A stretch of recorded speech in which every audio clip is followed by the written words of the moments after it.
bicameralism in the central. Bicameralism in the central. Right, ఇది as it is గా రాసుకోండి. So Telugu వాళ్ళు ఈ చట్టం ద్వారా కేంద్ర స్థాయిలో ద్విసభా విధానాన్ని ప్రవేశపెట్టారు. ఈ చట్టం ద్వారా కేంద్ర స్థాయిలో ద్విసభా విధానాన్ని ప్రవేశపెట్టారు. ద్విసభా విధానాన్ని ప్రవేశపెట్టారు. రైట్. సో మీరు రాసుకునేటప్పుడు కేంద్రం, ఎగువ సభ, దిగువ సభ, council of states, Indian central legislative assembly, ఇక్కడ 34 మంది ఎన్నిక. సో నామినేటెడ్, సో ఇక్కడ నామినేటెడ్ ఎవరు నామినేట్ చేస్తారు? చిన్న ఐఫోన్ పెట్టుకొని ఇండియన్ గవర్నర్ జనరల్. సో పదవీ కాలం ఎంత? 5 years. ఎవరు అధ్యక్షుడిగా ఉంటారు? హోదారీత్యా అధ్యక్షుడు ఇండియన్ గవర్నర్ జనరల్, భారతీయ గవర్నర్ జనరల్. ఇక్కడేమో నామినేట్ చేయబడిన అధ్యక్షుడు, ఇక్కడేమో ఎన్నికైన అధ్యక్షుడు.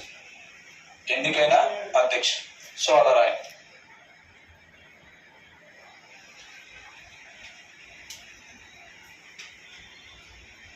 ఈ చట్టం కేంద్ర స్థాయిలో ద్విసభా విధానాన్ని ప్రవేశపెట్టింది.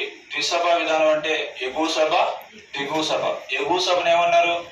Council of states. దిగువ సభను ఏమన్నారు? Indian central legislative assembly. Indian central legislative assembly. So it was implemented in 1921. ఇది ఎప్పటి నుంచి అమల్లోకి వచ్చింది? 1921. 1921 సంవత్సరం నుంచి ఇది అమల్లోకి రావడం అనేది జరిగింది. సో కౌన్సిల్ ఆఫ్ స్టేట్స్ కి ఏమో హోదా రీత్యా భారతీయ గవర్నర్ జనరల్ అధ్యక్షుడిగా ఉంటాడు. కానీ దీనికి 1921లో అధ్యక్షుని నామినేట్ చేశారు. ఆయన ఎవరంటే సర్ ఫ్రెడరిక్ వైట్. 1925లో అధ్యక్షుని ఎన్నుకున్నారు. ఆయన ఎవరంటే విఠల్ భాయ్ జే పటేల్. విఠల్ భాయ్ జే పటేల్.